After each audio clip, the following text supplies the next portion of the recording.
Hello दोस्तों, मेरा नाम अरविंद सिंह। आप देख रहे हो अरविंद सिंह जी के स्टडी यूट्यूब चैनल में आपका स्वागत है। मैं अरविंद सिंह आपके सामने पॉलिटेक्निक प्रवेश परीक्षा 2025 में आने वाले महत्वपूर्ण प्रश्न को लेकर आया हूं। आपसे निवेदन है कि वीडियो को पूरा देखिएगा और चैनल को सब्सक्राइब और वीडियो को एक लाइक जरूर कर दीजिएगा। तो बिना देर किए शुरू करते हैं। आपका प्रश्न नंबर पहला जो है कि किसको छोड़कर न्यूट्रॉन जो है सभी तत्वों के परमाणुओं में पाया जाता है। दोस्तों, जो न्यूट्रॉन हमारा होता है हाइड्रोजन को छोड़कर सभी तत्वों के परमाणुओं में पाया जाता है। आपका ऑप्शन डी इसमें करेक्ट हो जाएगा। आपका प्रश्न नंबर दूसरा जो है कि पायरोलुसाइड किसका अयस्क है। दोस्तों, जो पायरोलुसाइड हमारा होता है वो मैंगनीज का अयस्क होता है। आपका ऑप्शन डी सही होगा। आपका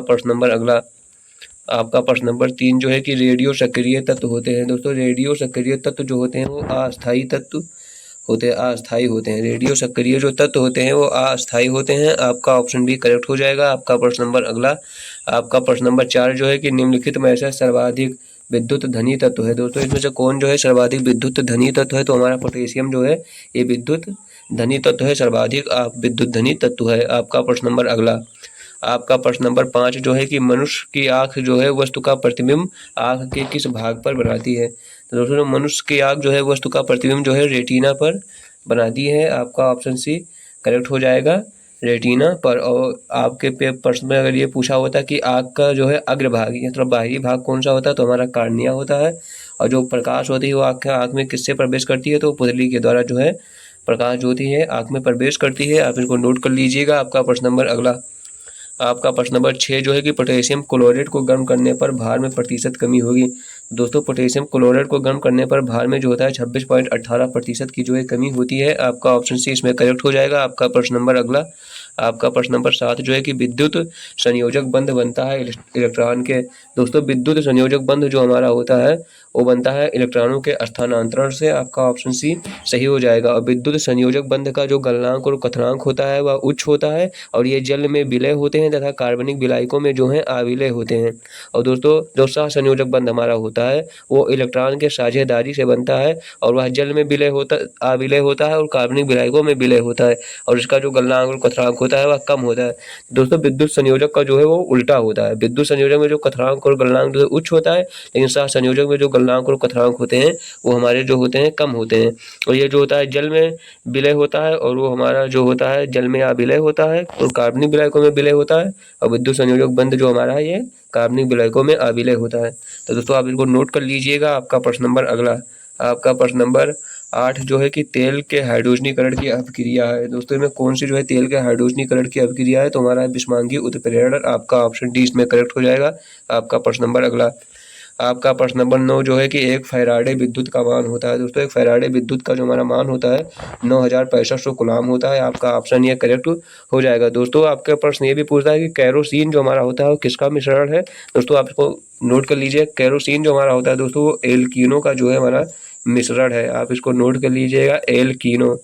कैरोसिन हमारा जो होता है वो एल्कीनो का है दोस्तों जो मिश्रण होता है। और दोस्तों, आपका पेपर में कभी कभी ये भी पूछता है कि मोनोजाइट जो है किसका अयस्क है। दोस्तों, आप भी इसको भी नोट कर लीजिएगा। जो मोनोजाइट हमारा होता है वो किसका अयस्क होता है, वो हमारा थोरियम का होता है। थोरियम का। मोनोजाइट जो हमारा होता है किसका अयस्क होता है, थोरियम का। दोस्तों, आप दोनों को दोस्तों नोट कर लीजिएगा। आपका प्रश्न नंबर 10 जो है कि फिनाइलफथैलीन है एक। दोस्तों, फिनाइलफथैलीन जो हमारा होता है एक दुर्बल अम्ल होता है दोस्तों। और फिनाइलफथैलीन जो होता है वो अम्लीय विलयन में जो है रंगहीन रंग देता है और क्षारीय विलयन में जो है वो गुलाबी रंग देता है। आप इसको नोट कर लीजिए। दोस्तों, बहुत इंपॉर्टेंट प्रश्न है कि फिनाइलफथैलीन जो है एक दुर्बल अम्ल है। यदि आपका प्रश्न यह पूछता कि फिनाइलफथैलीन जो अम्लीय में होता है दोस्तों, तो फिनाइलफथैलीन जो है अम्लीय में जो है रंगहीन होता है और क्षारीय में ये गुलाबी होता है। तो आप इसको नोट कर लीजिएगा। आपका प्रश्न नंबर 11 जो है कि जब पानी में चीनी डाला जाता है तो पानी के घनत्व में क्या परिवर्तन होता है। दोस्तों, जब पानी में चीनी को डाला जाता है तो पानी का जो घनत्व होता है वह बढ़ता है। आपका ऑप्शन ये करेक्ट हो जाएगा। आपका प्रश्न नंबर अगला जो है कि वोल्टेज मापा जाता है। दोस्तों, वोल्टेज जो है वो किससे मापा जाता है। दोस्तों, वोल्टेज जो हमारा होता है वह गैल्वेनोमीटर से मापा जाता है। और दोस्तों, धारा जो हमारा होता है वो आमीटर से मापा जाता है। और सापेक्ष आर्द्रता जो होता है हाइग्रोमीटर से मापा जाता है। और वोल्ट मीटर से जो है दोस्तों विभवांतर को मापा जाता है। तो आप इनको नोट कर लीजिएगा। आपका प्रश्न नंबर 13 जो है कि विद्युत धारा की दिशा ली जाती है। दोस्तों जो विद्युत धारा की दिशा होती है वो इलेक्ट्रॉन के प्रवाह के दिशा के विपरीत ली जाती है। आपका ऑप्शन बी इसमें करेक्ट हो जाएगा, इलेक्ट्रॉन के प्रवाह के दिशा के विपरीत। आपका प्रश्न नंबर अगला दोस्तों, इलेक्ट्रॉन की खोज किसने किया है? आपका प्रश्न भी पूछा था दोस्तों। इलेक्ट्रॉन का जो खोज है उसको दोस्तों जे थॉमसन ने किया है दोस्तों, और प्रोटॉन का खोज जो है रदरफोर्ड ने किया है, और दोस्तों जो न्यूट्रॉन है न्यूट्रॉन का खोज जो है चैडविक ने किया है दोस्तों। आप इसको नोट कर लीजिएगा। आपका प्रश्न नंबर अगला, आपका प्रश्न नंबर जो है 14 जो है कि परिशुद्ध एथेनोइक अम्ल का गलनांक होता है दोस्तों। परिशुद्ध जो एथेनोइक अम्ल का गलनांक होता है वो 290 केल्विन होता है। आपका ऑप्शन ये करेक्ट हो जाएगा। आपका प्रश्न नंबर अगला, आपका प्रश्न नंबर 15 जो है कि कार्बन का वह रूप जो प्रकृति में कठोर होता है दोस्तों। कार्बन का कौन सा रूप जो है प्रकृति में कठोर होता है? तो हमारा डायमंड होता है का जो है वो कठोर होता है दोस्तों। हीरा तथा ग्रेफाइट में जो है क्या चीज़ सामान होती है? तो दोस्तों हीरे और ग्रेफाइट में जो है हमारा परमाणु भार जो होता है दोस्तों वो सामान होता है दोस्तों। आपका प्रश्न पेपर ये भी पूछता है कि अणुबम का निर्माण किसने किया था दोस्तों। अणुबम जो हमारा अणुबम होता है दोस्तों, अणुबम इसका निर्माण दोस्तों किसने किया था? तो दोस्तों अणुबम का निर्माण जो है ऑटो होन ने किया था दोस्तों। आप इसको नोट कर लीजिएगा, ऑटो होन ने किया था। अणुबम का निर्माण जो है ऑटो होन ने किया था दोस्तों, और जो है हाइड्रोजन बम का जो है एडवर्ड टेलर ने किया था। आप इन दोनों को नोट कर लीजिएगा। अणुबम कहेगा तो ऑटो होन ने किया था, और जो है उसका पूछेगा हाइड्रोजन बम तो हाइड्रोजन बम का जो है आविष्कार जो है वो किया था एडवर्ड टेलर ने। और दोस्तों जो होता है टेलीविजन का आविष्कार किसने किया था? तो जे.एल. बियर्ड ने किया था दोस्तों। आप इनको नोट कर लीजिएगा, जे.एल. बियर्ड ने। आपका प्रश्न नंबर अगला, आपका प्रश्न नंबर जो है 16 जो है कि नाइट्रोजन का लिटमस के प्रति व्यवहार होता है दोस्तों। नाइट्रोजन जो होता है लिटमस के प्रति जो है उदासीन होता है। आपका ऑप्शन सी करेक्ट हो जाएगा। और नाइट्रोजन जो है वायु से हल्की गैस है दोस्तों। जो ऑक्सीजन हमारी होती है वो वायु से भारी गैस होती है, और दोनों दोस्तों जो उदासीन होती हैं। आप इनको नोट कर लीजिएगा। आपका प्रश्न नंबर अगला, आपका प्रश्न नंबर 17 जो है कि सूर्य प्रकाश के किरण द्वारा बने वर्णक्रम के रंगों में सर्वाधिक आवृत्ति वाला रंग होता है। तो दोस्तों सूर्य प्रकाश के किरण द्वारा बने वर्णक्रम में जो सर्वाधिक आवृत्ति वाला रंग हमारा दोस्तों जो बैंगनी होता है। और दोस्तों जिसका आवृत्ति ज्यादा होता है उसका जो है तरंग दैर्घ्य कम होता है। तो बैंगनी रंग का है दोस्तों जो आवृत्ति ज्यादा है तो तरंग दैर्घ्य इसका कम होगा। और जो लाल रंग होता है हमारा दोस्तों उसका आवृत्ति कम होता है और उसका तरंग दैर्घ्य ज्यादा होता है। तो आप इसको नोट कर लीजिएगा। आपका प्रश्न नंबर अगला, आपका प्रश्न नंबर 18 जो है कि निम्नलिखित में से किस वैज्ञानिक ने धातु व अधातु का वर्गीकरण किया है? तो दोस्तों लेवोसियर जो थे इन्होंने धातु व अधातु का वर्गीकरण किया है। आपका ऑप्शन ये करेक्ट हो जाएगा। आपका प्रश्न नंबर अगला, और दोस्तों आपके पेपर या भी पूछता है दोस्तों कि शैम्पू का जो हमारा सूत्र क्या होता है? दोस्तों जो शैम्पू होता है उसका सूत्र क्या होता है? तो आप इसको नोट कर लीजिए दोस्तों। शैम्पू का जो हमारा सूत्र होता है C17H33 COOK होता है दोस्तों। ये दोस्तों हमारा शैम्पू का जो है दोस्तों सूत्र होता है C17H33 COOK होता है। और दोस्तों साबुन का जो हमारा सूत्र होता है साबुन का वो हमारा होता है C17H35 COON ये होता है दोस्तों। NA भी होता है और दोस्तों O भी होता है, K भी हो सकता है दोस्तों। C17H35 COOK भी होता है दोस्तों, और C17H35 COON ए भी होता है।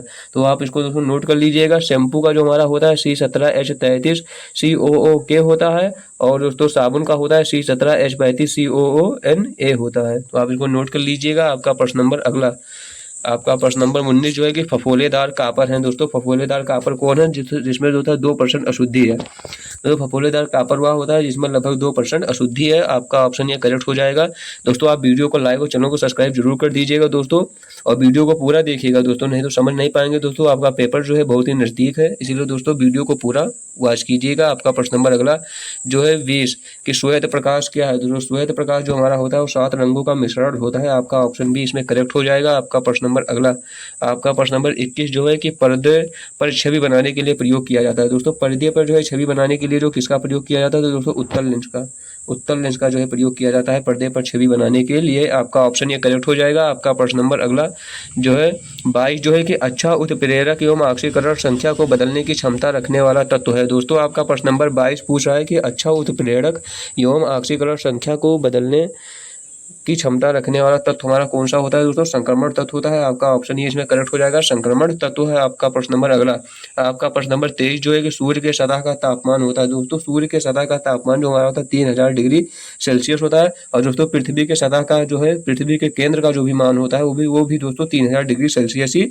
होता है। सूर्य के सतह का तापमान और पृथ्वी के केंद्र का तापमान दोनों बराबर होता है। डिग्री सेल्सियस में दोस्तों 6000 होगा, और केल्विन में हमारा दोस्तों दोस्तों सॉरी दोस्तों, डिग्री सेल्सियस में 3000 होता है, केल्विन में हमारा जो होता है दोस्तों 6000 होता है। केल्विन में अगर लिखा होता है दोस्तों तो आपका 6000 होता है, लेकिन यहाँ पर डिग्री सेल्सियस है तो आपका 3000 होगा दोस्तों। तो आप इसको नोट कर लीजिएगा कि सूर्य के सतह का तापमान और पृथ्वी के केंद्र का तापमान दोनों दोस्तों बराबर ही होता है। आपका प्रश्न नंबर अगला, आपका प्रश्न नंबर 24 जो है कि विद्युत बल्ब के तंतु का ताप अधिकतम तब होगा जब उसका रंग, दोस्तों विद्युत बल्ब जो होता है उसका तंतु का ताप अधिकतम कब होगा, जब उसका रंग होगा दोस्तों सफेद। आपका ऑप्शन ये करेक्ट हो जाएगा। जब उसका रंग जो सफेद होगा तो तंतु का जो ताप होगा दोस्तों बहुत अधिक होगा। आपका प्रश्न नंबर अगला, आपका प्रश्न नंबर 25 जो है दोस्तों कि किस तत्व का जो है आयनीकरण क्षमता सबसे अधिक होता है दोस्तों, किस तत्व का इसमें जो है आयनीकरण क्षमता सबसे अधिक है, तो हमारा होता है दोस्तों सीजीएम का जो होता है आयनीकरण क्षमता सबसे अधिक होता है। और दोस्तों जो आपका दोस्तों इसमें पूछता है ये फिर दोस्तों कि बल्ब का जो हमारा तंत्र होता है दोस्तों वो किसका बना होता है, तो आप इसको नोट कर लीजिएगा दोस्तों कि बल्ब का जो हमारा तंत्र होता है वह टंगस्टन का बना होता है। आप इसको भी नोट कर लीजिएगा दोस्तों। इसमें तो अभी आपको मैं बताया दोस्तों सीजीएम जो होता है। आपका प्रश्न नंबर अगला जो है 26 कि चलती गाड़ी में बैठे आदमी की ऊर्जा होगी, दोस्तों आपका प्रश्न नंबर 26 जो है कि चलती गाड़ी में जो बैठे आदमी की ऊर्जा क्या होगी, तो दोस्तों चलते गाड़ी में जो आदमी की जो ऊर्जा होगी दोस्तों वो स्थितिज ऊर्जा होगी। या गाड़ी का ऊर्जा पूछता तो गतिज ऊर्जा, क्योंकि दोस्तों गाड़ी चल रही जो लेकिन आदमी जो है वो बैठा हुआ है तो उसकी जो ऊर्जा होगी स्थितिज ऊर्जा होगी। यदि गाड़ी का पूछता तो आपका होता गतिज ऊर्जा। और दोस्तों इसमें से दोस्तों 2-3 प्रश्न दोस्तों जो मैं आपको बता रहा हूँ दोस्तों उसको नोट कर लीजिएगा। तो आपके प्रश्न में ये भी पूछता है दोस्तों कि बहते हुए पानी में कौन सा ऊर्जा होता है, दोस्तों बहते हुए पानी में जो हमारा होता है वो गतिज ऊर्जा होता है दोस्तों।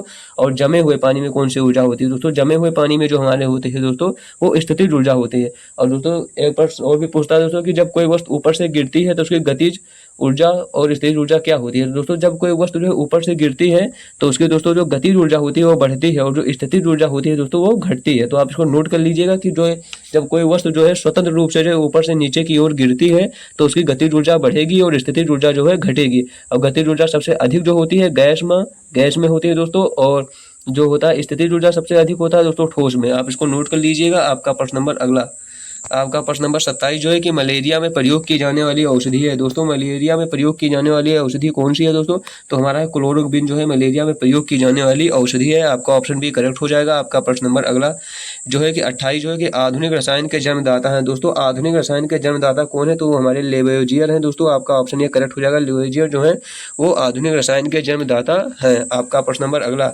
आपका प्रश्न नंबर 29 जो है कि अम्लों का राजा किसे कहा जाता है, दोस्तों अम्लों का जो राजा है उसे किसे कहा जाता है, तो सल्फ्यूरिक अम्ल को जो है अम्लों का राजा कहा जाता है। और सल्फ्यूरिक अम्ल को दोस्तों H2SO4 कहते हैं दोस्तों, इसको जो है अम्लों का राजा कहा जाता है। आपका प्रश्न नंबर अगला जो है कि सल्फाइड अयस्क का सांद्रीकरण होता है, दोस्तों जो सल्फाइड अयस्क होता है इसका सांद्रीकरण जो है किसके द्वारा होता है, तो हमारा झाग विधि के द्वारा होता है। आपका ऑप्शन ये करेक्ट हो जाएगा इसमें। आपका प्रश्न नंबर अगला जो है कि 31 जो है कि बाईफोकल लेंस द्वारा उपचार किया जाता है, दोस्तों बाईफोकल लेंस द्वारा जो है किसका उपचार किया जाता है, दोस्तों बाईफोकल लेंस के द्वारा जो है जरा दृष्टि दोष का उपचार किया जाता है दोस्तों। और जरा दृष्टि दोष में जो होता है ना पास की वस्तु स्पष्ट दिखाई देती है ना दूर की वस्तु जो है हमें स्पष्ट दिखाई देती है। और दोस्तों जो दूर दृष्टि दोष होता है इसको दोस्तों उत्तल लेंस के द्वारा जो है दूर किया जाता है। दूर दृष्टि दोष में दोस्तों हमें दूर की वस्तु स्पष्ट दिखाई देती है, पास की वस्तु जो है स्पष्ट नहीं दिखाई देती है। दोस्तों निकट दृष्टि दोष जो हमारा होता है, निकट दृष्टि दोष में जो हमारा होता है दोस्तों इसको दूर किया जाता है अवतल लेंस के द्वारा। और इसमें जो होता है हमें पास की वस्तु स्पष्ट दिखाई देती है और दूर की वस्तु जो है स्पष्ट दिखाई नहीं देती है। और दूर दृष्टि दोष जो हमारा होता है दोस्तों इसको उत्तल लेंस के द्वारा दूर किया जाता है, इसीलिए दोस्तों ये हमारा जो होता है धनात्मक होती है। और निकट दृष्टि दोष हमारी जो होती है इसको अवतल लेंस द्वारा दूर किया जाता है, इसीलिए जो हमारी होती है ऋणात्मक होती है। आप इसको नोट कर लीजिएगा। आपका प्रश्न नंबर अगला, आपका प्रश्न नंबर जो है 32 जो है कि एलपीजी के रिसाव का पता लगाने के लिए उसमें मिलाया जाता है, दोस्तों एलपीजी के रिसाव का जो है पता लगाने के लिए उसमें क्या मिलाया जाता है, तो उसमें मिलाया जाता है दोस्तों एथिल मरकेप्टन जो है एलपीजी के रिसाव का पता लगाने के लिए उसमें मिलाया जाता है। और दोस्तों एलपीजी में हमारा क्या होता है, ब्यूटेन तथा प्रोपेन होता है दोस्तों। आप इसको नोट कर लीजिएगा। जो एलपीजी हमारा होता है इसमें ब्यूटेन और प्रोपेन होते हैं। और एलपीजी जो हमारा होता है लिक्विड पेट्रोलियम गैस है दोस्तों, इसका फुल फॉर्म होता है लिक्विड पेट्रोलियम गैस। दोस्तों आपका प्रश्न पेपर यह भी पूछता है कि प्राकृतिक गैस में मुख्य रूप से होता है, दोस्तों जो प्राकृतिक गैस हमारा होता है उसमें मुख्य रूप से क्या होता है, तो उसमें दोस्तों मेथेन होता है। प्राकृतिक गैस जो हमारा होता है दोस्तों उसमें जो है मीथेन होता है। आप इसको नोट कर लीजिएगा। आपका प्रश्न नंबर अगला जो है 33 जो है कि शून्य समूह प्रस्तावित किया था, दोस्तों जो शून्य समूह है इसको किसने प्रस्तावित किया था, तो दोस्तों इसको जो है रेमसे ने जो है शून्य समूह को प्रस्तावित किया था। आपका ऑप्शन ये करेक्ट हो जाएगा। आपका प्रश्न नंबर अगला, आपका प्रश्न नंबर 34 जो है कि हाइड्रोजन किसने विकसित किया था, दोस्तों हाइड्रोजन जो है इसको किसने विकसित किया था, तो हाइड्रोजन को दोस्तों जो है एडवर्ड टेलर ने जो है हाइड्रोजन को विकसित किया था। आपका ऑप्शन इसमें ये करेक्ट हो जाएगा। आपका प्रश्न नंबर अगला जो है कि सरब तरंग की आवृत्ति होती है। दोस्तों जो सरब तरंग हमारी होती है इसकी आवृत्ति कितनी होती है? तो दोस्तों सरब तरंग की आवृत्ति जो हमारी होती है वो 20 से 20,000 हर्ट्ज तक होती है दोस्तों। और जो असरब तरंग की आवृत्ति होती है दोस्तों वो 20 हर्ट्ज होती है। और परासरब तरंग की जो आवृत्ति होती है दोस्तों 20,000 हर्ट्ज से अधिक होती है। आप इनको नोट कर लीजिएगा। आपका प्रश्न नंबर अगला, आपका प्रश्न नंबर 36 जो है कि उपधातु का ऑक्साइड होता है। दोस्तों जो उपधातु है इसका ऑक्साइड क्या होता है दोस्तों? तो उपधातु का जो हमारा ऑक्साइड होता है उभयधर्मी होता है। आपका ऑप्शन ये सही हो जाएगा, उभयधर्मी। आपका प्रश्न नंबर अगला दोस्तों उपधातु जो हमारा है दोस्तों आर्सेनिक है, एंटीमनी दोस्तों ये दोनों जो है दोस्तों उपधातु है। आपका प्रश्न नंबर अगला जो है 37 जो है कि विद्युत चुंबकीय प्रेरण में उत्पन्न प्रेरित विद्युत वाहक बल की दिशा किस नियम से ज्ञात की जाती है? दोस्तों विद्युत चुंबकीय प्रेरण में उत्पन्न प्रेरित विद्युत वाहक बल की दिशा जो है वो लेंज के नियम से ज्ञात की जाती है। आपका ऑप्शन बी इसमें करेक्ट हो जाएगा। आपका प्रश्न नंबर अगला, आपका प्रश्न नंबर जो है 38 जो है कि किसी प्रणालिका के अंदर जो है चुंबकीय प्रेरण का मान होता है। दोस्तों किसी प्रणालिका के अंदर चुंबकीय प्रेरण का जो मान होता है वो अक्ष से दूरी के साथ बढ़ता है। दोस्तों ये अक्ष हमारा दोस्तों एक टाइपिंग में गलत हो गया दोस्तों, आपका यहाँ पर अक्ष होगा। अक्ष जो है दूरी के साथ बढ़ता है, अक्ष से दूरी के साथ बढ़ता है। आपका ऑप्शन डी इसमें सही होगा। आपका प्रश्न नंबर अगला, आपका प्रश्न नंबर 39 जो है कि यांत्रिक ऊर्जा को विद्युत ऊर्जा में बदलने वाली मशीन का क्या नाम है? दोस्तों यांत्रिक ऊर्जा को विद्युत ऊर्जा में बदलने वाली मशीन का नाम है जो हमारा दोस्तों वो है डायनमो। इसी को दोस्तों ट्रांसफार्मर भी कहते हैं, या दोस्तों ट्रांसफार्मर या डायनमो आपका दोनों इसमें होगा दोस्तों।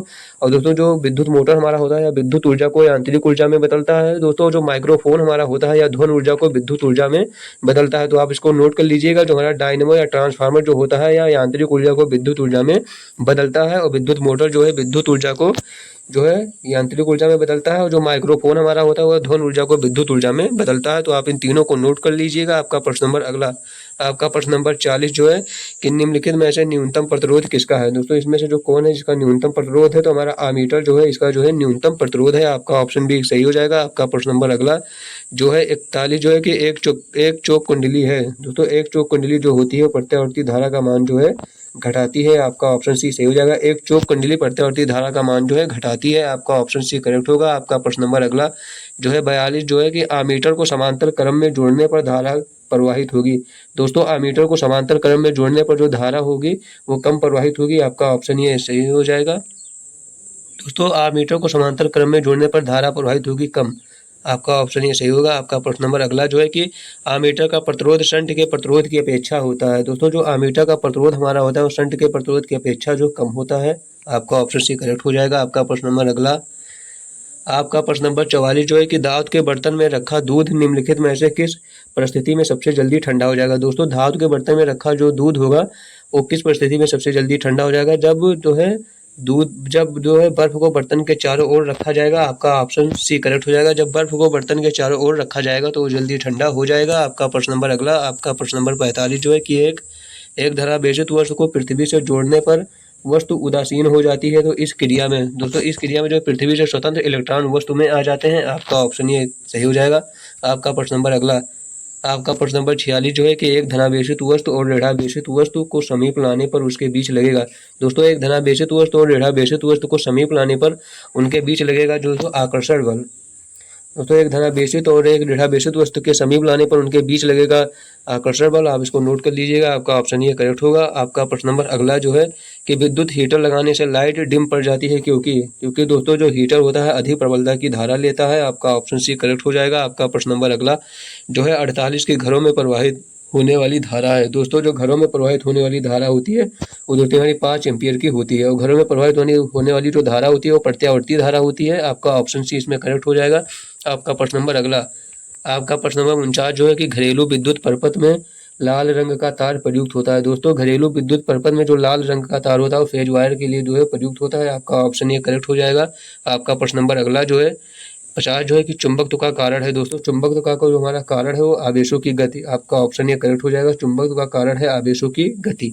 आपका प्रश्न नंबर जो है 51 जो है कि फ्लेमिंग के दाहिने हाथ का नियम प्रदान करता है। दोस्तों फ्लेमिंग के जो दाहिने हाथ का नियम है वो प्रेरित विद्युत वाहक बल की दिशा, फ्लेमिंग के दाहिने हाथ का नियम प्रदान करता है प्रेरित विद्युत वाहक बल की दिशा। आपका ऑप्शन ये करेक्ट हो जाएगा। आपका प्रश्न नंबर जो है 52 जो है कि एक गतिमान इलेक्ट्रॉन उत्पन्न करता है। दोस्तों जो एक गतिमान इलेक्ट्रॉन होता है वो विद्युत तथा चुंबकीय क्षेत्र जो है दोनों उत्पन्न करता है। आपका ऑप्शन सी करेक्ट हो जाएगा। आपका प्रश्न नंबर 53 जो है कि ट्रांसफार्मर को डीसी में प्रयोग करने के लिए दोस्तों ट्रांसफार्मर जो होता है इसको डीसी में प्रयोग करने के लिए इसे केवल जो है एसी धारा में ही प्रयोग कर सकते हैं। आपका ऑप्शन डी इसमें सही होगा। आपका प्रश्न नंबर अगला जो है कि किस यंत्र का उपयोग जो है बैटरियों को आवेशित करने, मोटर की बत्ती चलाने, सर्चलाइट आदि में किया जाता है। दोस्तों जो डायनमो का प्रयोग जो है बैटरियों को आवेशित करने, मोटर की बत्ती जलाने, सर्चलाइट आदि में किया जाता है। आपका प्रश्न नंबर अगला जो है 55 जो है कि संयोजकता के इलेक्ट्रॉनिक सिद्धांत का प्रतिपादन करने वाले वैज्ञानिक थे। दोस्तों संयोजकता के जो है इलेक्ट्रॉनिक सिद्धांत का प्रतिपादन करने वाले वैज्ञानिक जो हमारे थे कोसल एवं जी.एन. लुईस थे। आपका ऑप्शन भी करेक्ट हो जाएगा। आपका प्रश्न नंबर अगला जो है 56, आपका प्रश्न नंबर 56 जो है कि ब्रांस्टर-लारी संकल्पना के अनुसार एक क्षार वह पदार्थ है जो क्रिया करता है। दोस्तों ब्रांस्टर-लारी संकल्पना के अनुसार एक क्षार वह पदार्थ है जो क्रिया करता है एक प्रोटॉन ग्राही की तरह। आपका ऑप्शन बी इसमें करेक्ट हो जाएगा। आपका प्रश्न नंबर अगला आपका प्रश्न नंबर 57 जो है कि सूचक वे पदार्थ हैं जो दोस्तों सूचक वे पदार्थ हैं जो अम्ल तथा क्षार के साथ भिन्न भिन्न रंग देते हैं। आपका ऑप्शन सी करेक्ट हो जाएगा।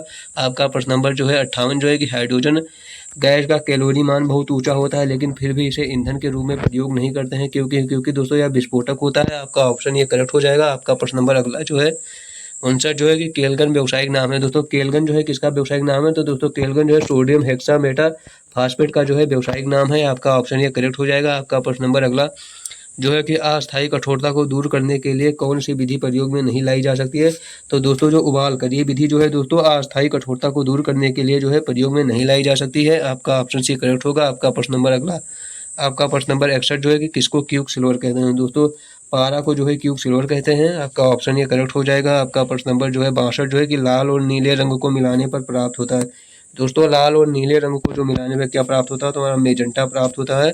आपका ऑप्शन डी सही हो जाएगा। आपका प्रश्न नंबर अगला आपका प्रश्न नंबर जो 63 जो है कि पीएच पैमाना विकसित किया है। दोस्तों पीएच पैमाना जो है किसने विकसित किया है? तो दोस्तों सॉरेनसन ने जो है पीएच पैमाने को विकसित किया है। आपका ऑप्शन सी इसमें करेक्ट हो जाएगा। आपका प्रश्न नंबर अगला आपका प्रश्न नंबर 64 जो है कि अंडे और लहसुन में उपस्थित होता है।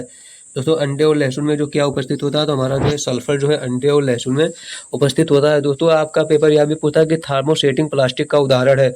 तो दोस्तों जो थर्मोसेटिंग प्लास्टिक का हमारा उदाहरण होता है वो बेकेलाइट होता है, मेलामाइट होता है और दोस्तों एपॉक्सी होता है। अब ये तीनों जो है थर्मोसेटिंग प्लास्टिक के उदाहरण है। दोस्तों आप इनको जरूर नोट कर लीजिएगा। आपका प्रश्न नंबर अगला तो दोस्तों आपके 64 ही प्रश्न थे जो आपके हो चुके हैं। और दोस्तों आपका प्रश्न जो है ये भी पूछता है दोस्तों आपका एक प्रश्न है दोस्तों आपको नोट कर लीजिएगा। विद्युत रासायनिक सेल में इलेक्ट्रॉन जाते हैं। दोस्तों विद्युत रासायनिक सेल में जो है इलेक्ट्रॉन जाते हैं दोस्तों एनोड से कैथोड में। आप इसको नोट कर लीजिएगा कि विद्युत रासायनिक सेल में जो इलेक्ट्रॉन है वह एनोड से कैथोड में जाते हैं। और दोस्तों आपका प्रश्न एक और है कि एल्किल धातुओं में पोटेशियम का घनत्व होता है। दोस्तों जो एल्किल धातुओं में पोटेशियम का घनत्व हमारा होता है वो सोडियम से कम होता है।